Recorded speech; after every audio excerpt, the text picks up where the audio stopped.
Today, we're going to go over the overview of how to do a fencing lunge. Fencing is a sport where two combatants armed with a blade face off each other one-on-one in a dueling-like scenario to face off for the most amount of, or to get a certain amount of points within a time frame.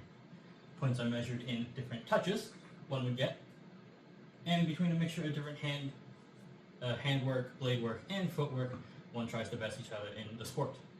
Today we're going over some of the fundamental footwork today, and today we're going to be going over the lunge. But we're going to need a little bit more space, so I'm going to go that way. The action of a lunge can be broken down into multiple distinct parts: the on-guard position, the flying forward phase, the landing, and then finally the recovery phase. The stance begins with a lead leg and back leg with both knees slightly bent. No movement begins, but both quadriceps, rectus femoris, vastus medialis, and lateralis are in isometric tension.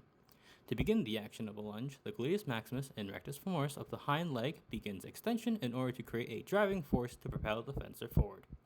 While that occurs, the lead leg begins to lift and reach by lifting and extending the leg with the rectus femoris and dorsiflexing with the tibialis anterior.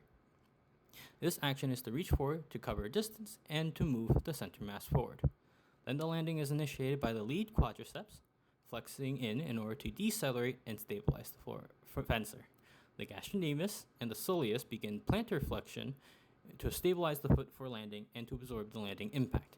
And finally, the hamstrings, biceps femoris, semitendinosus, semimembranosus, begin flexion in order to stabilize the fencer.